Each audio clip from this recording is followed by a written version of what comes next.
বিদ্যুৎস্পৃষ্ট কিশোর দুর্ঘটনায় রীতিমতো উত্তেজনা বনগাঁর পল্লীশ্রীতে। আপনাদের জানিয়ে রাখি, বিদ্যুৎস্পৃষ্ট হয়ে কিশোরের বিদ্যুৎস্পৃষ্ট হওয়ার ঘটনা ভাঙচুর বাগান মালিকের বাড়িতেও। পল্লীশ্রীর এই ঘটনা বনগাঁর। আরো বিস্তারিত এই বিষয়ে আমাদের অনিরুদ্ধ জানাবে। অনিরুদ্ধ, কিভাবে এই ঘটনা ঘটলো, মানে কেনই এইভাবে বিদ্যুৎস্পৃষ্ট হওয়ার ঘটনা? দেখো সোনিয়া, তোমাকে জানিয়ে রাখি যে বনগাঁ পৌরসভার 19 নম্বর ওয়ার্ডের পল্লীশ্রী এলাকার ঘটনা এটি।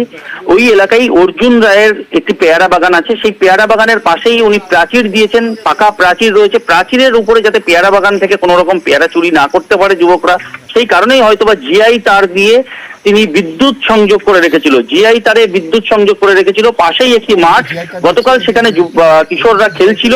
খেলতে খেলতে তাদের একটি বল পেয়ারা বাগানের মধ্যে যায়। এই তন্ময় রায় নামে এই যুবক গতকাল বল আনার জন্য পেয়ারা বাগানে ঢুকতে গেলে সে বিদ্যুৎস্পৃষ্ট হয়ে সেখানে গুরুতর আহত অবস্থায় পড়ে থাকে। পরবর্তীতে স্থানীয় বাসিন্দারা তাকে বনগাঁ মহকুমা হাসপাতালে নিয়ে গিয়ে ভর্তি করে।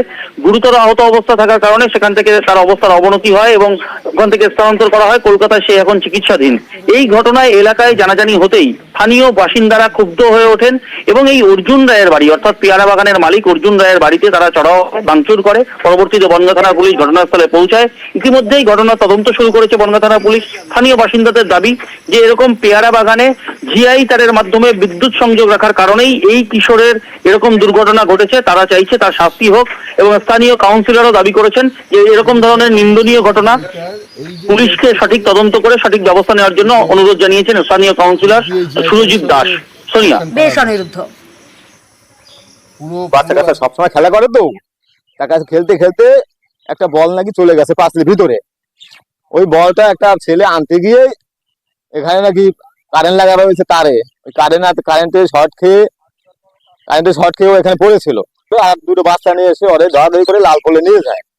তারপরে ওরা ওইখান থেকে ভ্যানে করে হাসপাতালে, বনগাঁ হাসপাতাল নিয়ে যায়। ওইখান থেকে ট্রান্সফার করে ওরা কলকাতা পাঠানো হয়। ওইখানে গিয়ে মোটামুটি এখন সে ভর্তি, আইসিইউতে ভর্তি রয়েছে। কারেন্ট দিয়েছে অর্জুন রায়, তার বাগান সেই জিআই তারে কারেন্ট দিয়ে রেখেছে। বাচ্চাদের এরকম এত বড় ক্ষতি হয়ে যাবে যে আমরা জানি না, আমরা পাশের থেকেও কিন্তু আমরা সেগুলো জানি না যে এরকম সে কারেন্ট দিয়ে রেখেছে। আমার ওয়ার্ডে একটা বাচ্চা ওখানে খেলতে যাওয়ার পর ওখানে খেলার সময় একটা বল চলে যায় বাগানের মধ্যে। এবার ওই বাগানে যাওয়ার পরে বলটা আনতে যাওয়াতে আমার ওই বাচ্চাটাকে কারেন্ট ধরে নেয়। তারপরে ওখান থেকে সাগর দত্ত হসপিটালে এখন ভর্তি আছে, আগের থেকে একটু ভালো আছে।